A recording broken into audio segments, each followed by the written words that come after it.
Con este documental iniciamos la versión en DVD de En busca del misterio. Una serie para algunos de ustedes conocida, otros habrán oído hablar de ella y para muchos será una novedad. Se trata de una serie que tiene ya unos cuantos años, pero que se puede considerar como ambiciosa, hecha con una gran ilusión. Un equipo de 11 personas con 2 toneladas de material técnico recorrimos 90.000 kilómetros con solo un objetivo, ir en busca del misterio. Fueron meses intensos, repletos de anécdotas y de incidencias no siempre agradables, pero en buena medida cumplimos nuestro objetivo y pudimos ofrecer imágenes en muchas ocasiones inéditas que hasta entonces nunca se habían filmado. Quisiera aprovechar esta introducción para rendir un homenaje a Jorge Herrero, el que era director de fotografía de esta serie y que ya no está con nosotros.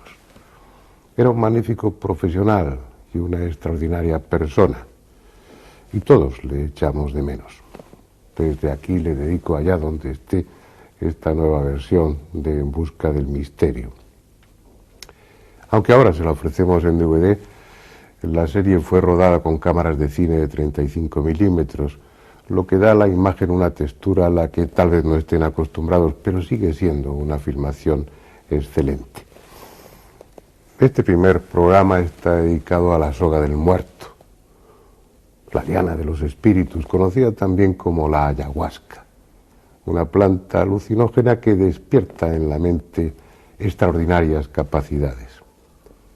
Desde la primera vez que rodé documentales en América hace más de 25 años, tenía interés en entrar en contacto con un ayahuasquero, con un chamán especializado en ceremonias y el consumo de la ayahuasca. Y no fue posible. Fue después de muchos años cuando el azar o el destino permitió que Juan José Benítez y yo entráramos en contacto con una secta que consumía colectivamente la ayahuasca.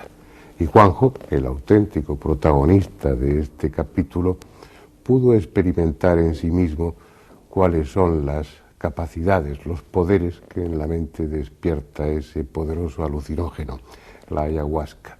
Todo lo que van a ver es auténtico, porque lo que nos planteamos en esa serie es que ustedes, los espectadores, fueran testigos directos de lo que estaba sucediendo sin ninguna alteración más allá de las que exige el montaje. Y sin más, les dejo con la soga del muerto.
En las márgenes de una galaxia perdida entre los cientos de miles de millones de galaxias que forman el universo conocido, hay una minúscula partícula azul, un globo sin importancia alguna al que sus habitantes llaman Tierra. Las circunstancias hicieron del pequeño planeta un lugar privilegiado. Lentos procesos que requirieron muchos millones de años le dotaron de un material precioso, el oxígeno. Y gracias a él surgió la vida, y esa vida, estructurándose en formas cada vez más complejas, culminó con la creación de una entidad biológica inteligente que se bautizó a sí misma con el nombre de humanidad. Sin embargo, es probable que no fuera un buen negocio para el planeta azul dar ocasión a que tal especie surgiera, porque en su crecimiento incontrolado está poniendo en peligro su propia existencia y la de todos los seres vivos que con ella comparten el planeta. Ha puesto en marcha procesos cuyo alcance no puede ahora controlar. Algunos podrían provocar el fin de forma rápida y violenta. Otros siguen un camino lento pero inexorable, como el que concierne al aire mismo que respira. Con sus aviones, automóviles y fábricas, el hombre quema 40 o 50 millones de toneladas de oxígeno cada año, pero nada hace por compensar esa pérdida. Las diatomeas de los océanos fabrican el 70% del preciado oxígeno, pero el hombre está acabando con ellas al contaminar las aguas y cubrir los mares con una delgada película de hidrocarburos. El 30% restante del oxígeno lo fabrican las plantas, fundamentalmente los árboles, pero el hombre, en su constante huida hacia adelante, ha destruido los bosques y lleva camino de convertir la tierra en un desierto. Solo quedan masas boscosas en 3 o 4 zonas del planeta y también parecen condenadas a desaparecer. La más extensa, la de la cuenca amazónica, está siendo talada o quemada con tal prisa que en pocas décadas habrá desaparecido por completo. Aunque los principales responsables, multinacionales y gobiernos, continúan llevando a cabo con estúpida contumacia esa destrucción para tener acceso fácil a los recursos del subsuelo, empiezan a surgir voces que denuncian esa salvaje irresponsabilidad. Ecologistas, biólogos y grupos organizados que proponen alternativas racionales para explotar la selva sin necesidad de destruirla.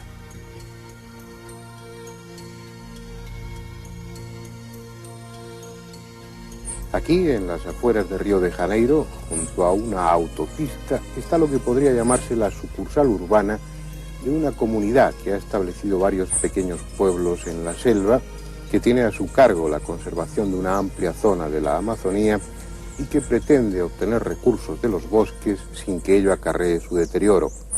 Esa es una de las 2 razones fundamentales que dan cohesión a este grupo, a esta comunidad. De la otra razón les hablaré después. Pablo, ¿qué dimensiones tiene esta reserva en la Amazonía? Esta reserva tiene la área de 560.000 hectáreas, como 4 veces el tamaño de la Dinamarca. Será ocupada con 7 comunidades extrativistas, con 85 familias cada comunidad y 2 áreas de preservación ecológica. ¿Okay? Creo que tiene un problema grave de incendios en la Amazonía. No es mucho más que un problema, es una catástrofe de proporciones inimaginables. La Amazonía es el lugar de mayor biodiversidad en el planeta Tierra, el sitio donde es la concentración de especies es espantosa. Estos sitios preciosísimos están siendo quemados como un campo de fútbol por minuto.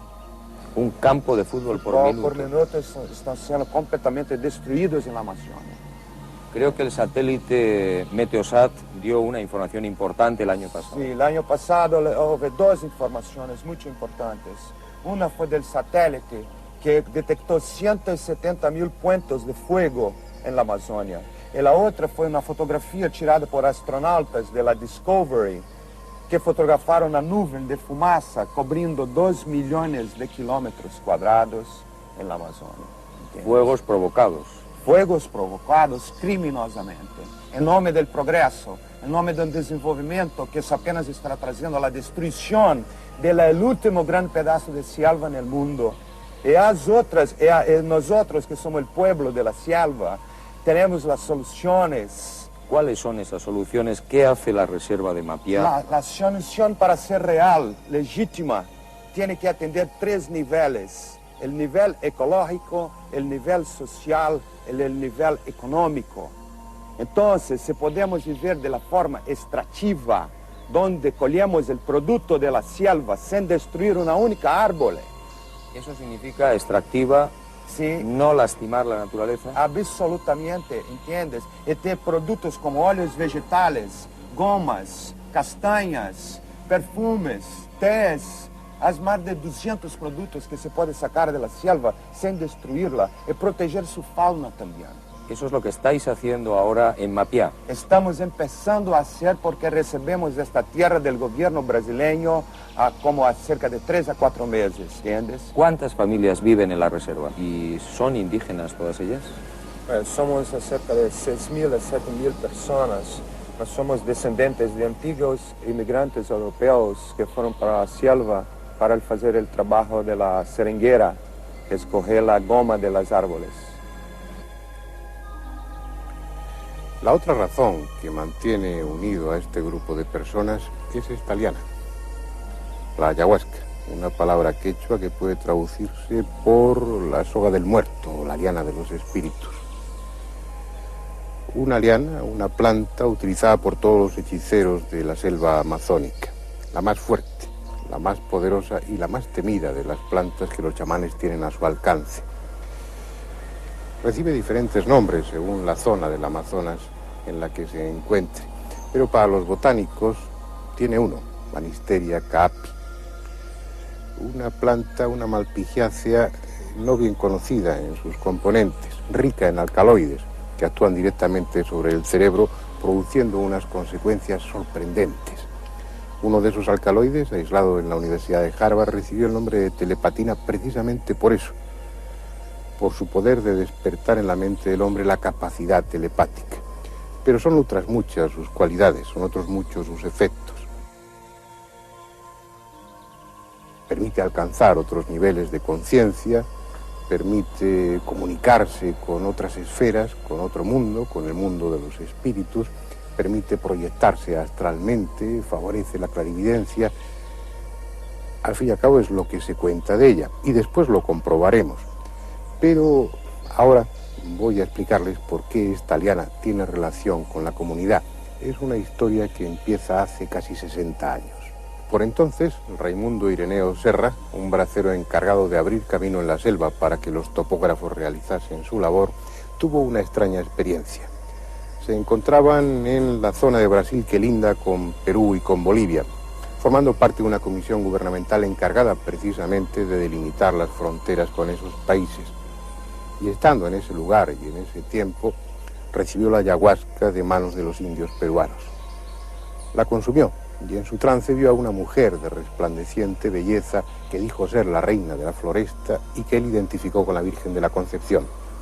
En sucesivos trances, siempre bajo el efecto de la ayahuasca, Raimundo volvió a tener encuentros con aquella dama que le fue instruyendo y le encomendó la misión de crear un grupo, un movimiento encargado de la defensa de la selva, de la naturaleza, y en el que sus miembros consumiesen periódicamente la ayahuasca para así alcanzar un mejor conocimiento de sí mismos y una mayor integración con la naturaleza y con el cosmos. En definitiva, puso en marcha una especie de religión con dos aspectos fundamentales: la defensa de la vida natural y la ingestión en grupo de la ayahuasca como medio para ponerse en contacto con la divinidad.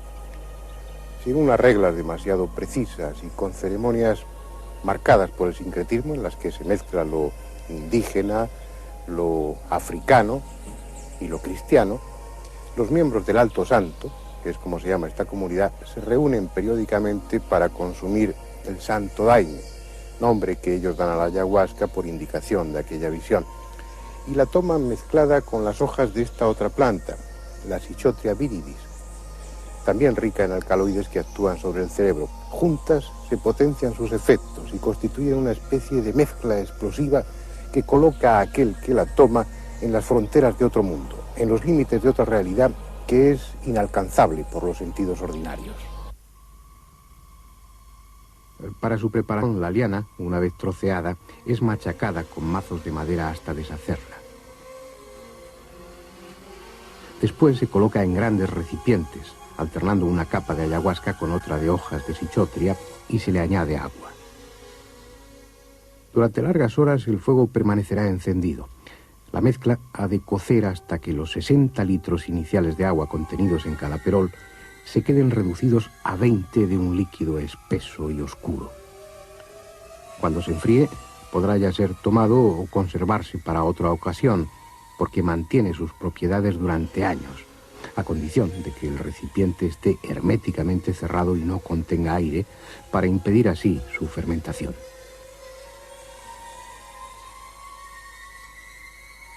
La ayahuasca, el santo daime, como ellos la llaman, iba a tomarse colectivamente en el templo de la comunidad, una construcción de madera abierta a la selva que cumple la función de centro ceremonial y lugar de reunión. Presidiendo la mesa, el emblema de Alto Santo, una cruz de Caravaca en la que se integra la estrella de David. Fuera, la lluvia, que nos acompañaría toda la noche, y el ruido de la vecina carretera, recordándonos que, pese a todo, seguíamos en contacto con la realidad cotidiana. Estuviéramos o no de acuerdo con su especial religión, el hecho es que nos acogían amablemente, aceptando que todo fuera filmado por nuestras cámaras. En consecuencia, asumimos sus reglas y en todo momento tratamos de integrarnos en el grupo, haciendo lo que los demás hacían. Ellos consideran su doctrina como fruto de una revelación, y están en su derecho. Pero llegado el momento de revestir a sus ceremonias de alguna solemnidad, no tienen inconveniente en imitar actitudes propias de la liturgia católica, lo que no deja de ser pintoresco para un observador imparcial. De todas formas, participamos en todo ello como huéspedes respetuosos. Al fin y al cabo, era el camino a nuestro alcance para tomar la ayahuasca y experimentar sus efectos, de los que tanto habíamos oído hablar.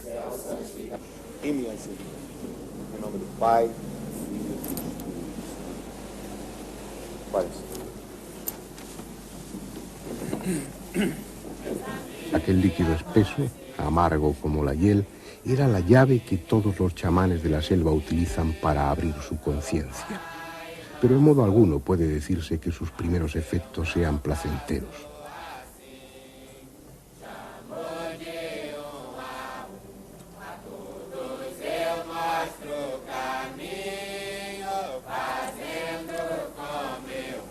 A los pocos minutos de la primera toma ya experimentábamos violentas náuseas. No éramos los únicos. Como fondo a las canciones, pronto empezó a oírse el menos armonioso sonido de las arcadas que algunos no podían evitar.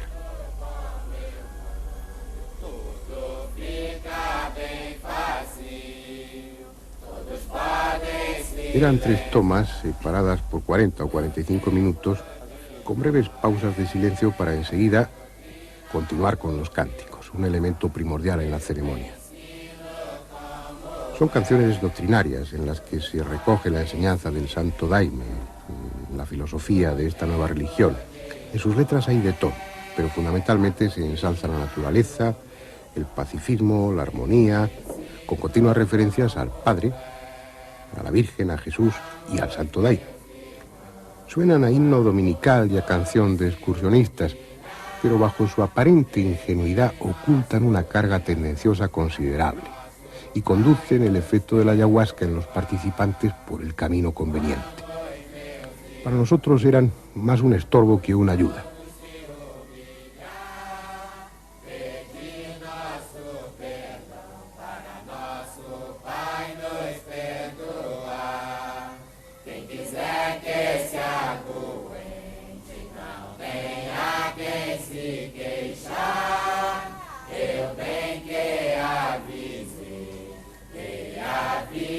A medida que pasaba el tiempo, los efectos de la soga del muerto se hacían más patentes.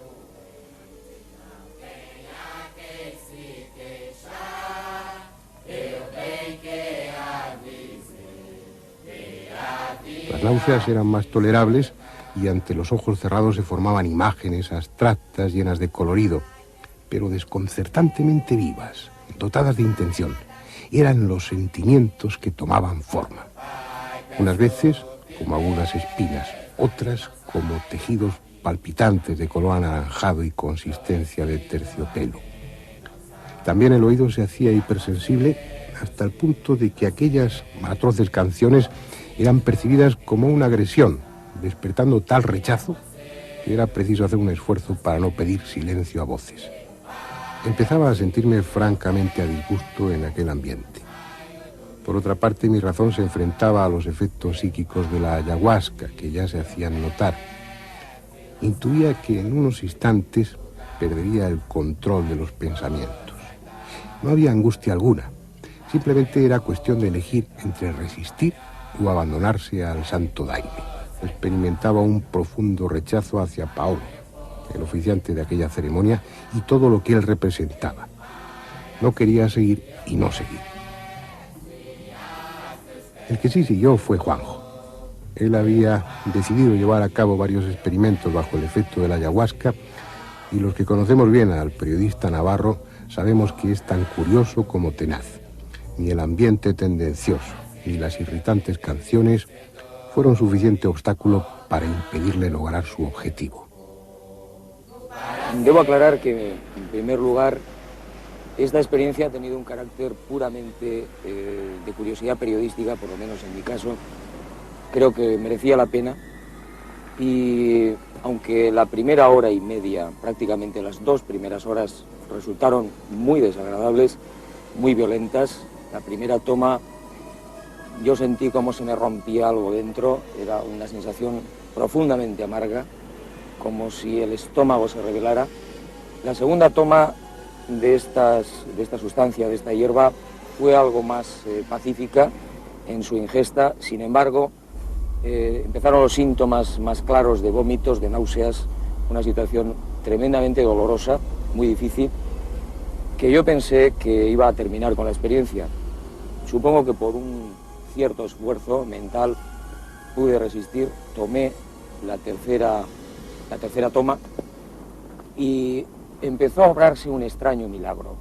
Ese malestar general, esa situación de frío interior, de situación de confusión, de dolor permanente de estómago y de un curioso pinzamiento en la parte central, entre los ojos, de calor, de fuego, a cada una de las tomas, le sucedió algo muy difícil de explicar, pero muy apacible, una sensación de salir del cuerpo, de algo que en los términos esotéricos y paranormales es muy bien conocido como viaje quizás astral, como proyección astral. Y en esa situación, en esa negrura, en ese vuelo increíble, apasionante, lleno absolutamente de libertad, sin peso, de repente descubro las costas de la península ibérica, con las luces en esa noche, supongo que de Lisboa, identifico las márgenes iluminadas del Tajo, desciendo de nivel como si fuera un pájaro a una enorme velocidad y me sitúo en el centro de España y voy volando hacia el norte porque unas horas antes de la realización de esta experiencia yo había tenido la precaución, quizás dentro del pragmatismo que creo que me identifica bastante en estos experimentos, de llamar telefónicamente a una persona para que en esa noche justo de la toma de la ayahuasca, esta persona en casa colocara en una determinada habitación en el suelo un objeto que yo no debía conocer hasta después de realizada la experiencia. Ante mi sorpresa, sin ningún esfuerzo, yo atravieso el cristal del portal, atravieso las paredes, me sitúo ante la puerta y incluso durante unos segundos, si es que en ese estado especial de conciencia el tiempo cuenta, yo me detengo ante la puerta y disfruto del espectáculo de reconocer la puerta de la persona que yo quiero. Penetro sin abrir la puerta en el lugar y efectivamente la casa está en silencio, es la madrugada española, encuentro a esa persona durmiendo y en el suelo de esa habitación una fotografía que a mí me sorprende porque es una de las fotografías que yo envío desde Santiago de Chile en pleno rodaje a España y que la veo con toda nitidez. Y esa persona, ante su sorpresa, ante su asombro, me dice que en efecto es una de las fotografías que yo he enviado en pleno rodaje a España. Continúa la experiencia y, digamos, en cooperación con uno de los compañeros del rodaje, yo paso, entre comillas, en ese vuelo maravilloso, fascinante, ingrávido, casi de cristal por Madrid, penetro en una casa que jamás he visto, que nunca he conocido, y descubro en las paredes, en la casa, una serie de cosas que yo ignoraba en absoluto y que después a ese compañero del rodaje yo transmito cuando se ha terminado la experiencia y este hombre ratifica plenamente que efectivamente esas cosas están ahí. Hablo con unas personas que tampoco conozco, que le describo a este compañero de la filmación y efectivamente son así. Y por último, dentro de estas experiencias absolutamente increíbles, alucinantes, yo tenía un deseo personal, muy íntimo. Yo he escrito bastante y tengo una gran afinidad por Jesús de Nazaret. Me había propuesto antes de la toma de la ayahuasca, si fuera posible, ver a Jesús de Nazaret. Yo me lo imagino, por supuesto, de una manera, pero quería tener una cierta gracia de ver a este maravilloso personaje. Me veo volando hacia las estrellas, abandono casi la atmósfera y me encuentro con una poderosa luz que yo identifico con un ovni, pero no me dejan entrar. Quedo detenido a una cierta distancia de esa poderosísima luz, brillante como un arco voltaico, y empieza a descender, a salir de ese lugar una cadena de personas, de personajes, que casi no me da tiempo a identificar. Pues bien, la experiencia prácticamente termina, me sacan de esa experiencia mis compañeros de rodaje, cuando esa figura de Jesús de Nazaret que yo ansiaba ver aparece ante mí, pero ante mi sorpresa tremenda, la figura que yo veo no es la que yo suponía, sino la de un cuadro pintado a carbón que yo tengo desde hace bastantes años en el despacho de mi casa y que llegó un buen día de forma anónima, sin remitente, y que es una de las imágenes de Jesús más maravillosas y únicas que yo he visto jamás. Puedo decir, por supuesto, y en conclusión, que el viaje, entre comillas, de la ayahuasca fue perfecto, maravilloso, concreto, digamos que con pruebas fidedignas y objetivas. A pesar de eso, yo creo que hay otros procedimientos, y estoy hablando a título personal, creo que hay otros sistemas, otros procedimientos más limpios, más naturales, para realizar este tipo de experiencias de apertura de conciencia y de viaje por los universos. El experimento realizado por Juanjo permitió demostrar que la proyección astral, como se denomina en términos paranormales, es posible y se había producido en este caso. Ya fuera un fenómeno de evidencia que su inconsciente dramatizó como un viaje, o porque viajara realmente, porque su conciencia se trasladara a miles de kilómetros en unos instantes, lo cierto es que bajo el efecto de la ayahuasca supo lo que en condiciones normales no podía saber. Esto es, qué objeto se había depositado en una habitación de una casa en el País Vasco, en otro continente. Además, durante la realización de ese viaje, Juanjo visitó una casa que hasta ese momento desconocía, no había estado físicamente nunca en ella, y vio a una persona que igualmente no había conocido hasta ese momento. Casa y persona que luego describió minuciosamente y que fueron identificados sin lugar a dudas por uno de los miembros del equipo que era el que le había encargado esa parte del experimento. Por lo que se refiere a esa contemplación de Jesús, nada podemos decir puesto que no hay forma de verificarlo objetivamente. Pero sí quedó claro, al menos a nuestro juicio, que efectivamente la ingestión de ayahuasca produce en el cerebro capacidades que en condiciones normales no tiene o que están aletargadas.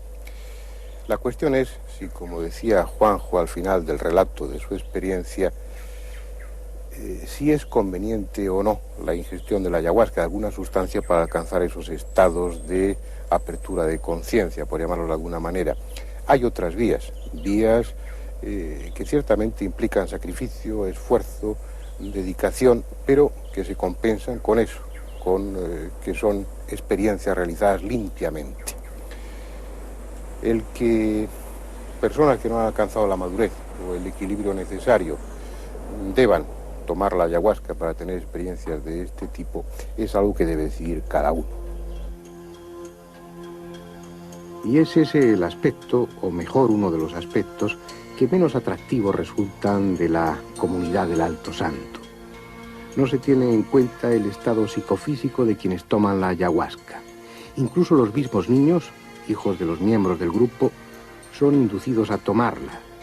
Y es evidente que las consecuencias son en su mayoría aún desconocidas. En esta ceremonia, que se celebra cada 8 de diciembre, participan numerosas personas. Tal vez con una intención loable, todas ellas tomarán el santo daime, esa mezcla de ayahuasca y sichotria, y lo harán ciegamente, sin saber los efectos inmediatos y futuros, sentándose a lomos de un caballo que tal vez camine por senderos distintos a los que el jinete pretende.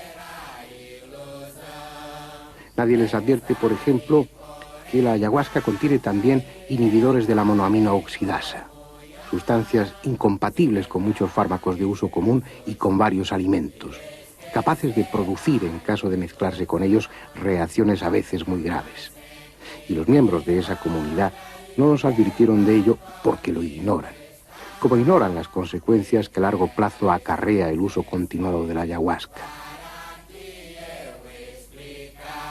Uniformados, cantando en coro canciones menos ingenuas de lo que parecen y asumiendo el liderazgo de personas que tal vez no respondan a intereses totalmente altruistas y, sobre todo, ingiriendo la ayahuasca de forma condicionada por los fines presuntamente elevados de la comunidad, las gentes de Alto Santo no resultan envidiables para quienes somos simples observadores. Hay otras formas de defender la naturaleza y otros medios para propiciar una apertura de conciencia.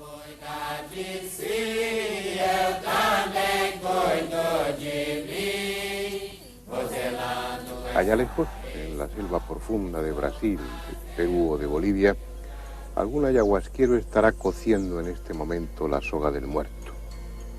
Y lo hará en solitario, como siempre ha sido. Antes se habrá preparado concienzudamente, habrá guardado días de ayuno y habrá meditado sin prisa sobre cuál es el objetivo para el que esta vez toma la ayahuasca. Posiblemente para diagnosticar a un enfermo grave, tal vez para conocer el futuro o para ponerse en contacto con los dioses, quién sabe si para sumirse simplemente en la contemplación de sí mismo. Pero lo hará libremente, conscientemente, responsablemente, sin arrastrar a nadie en su camino y sin dejarse llevar por otro interés que el que su condición de chamán le impone. Esto es, curar y ayudar aconsejando acertadamente a aquellos que lo solicitan. Aquí, en este lugar, en esta comunidad, todo es distinto.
Yes.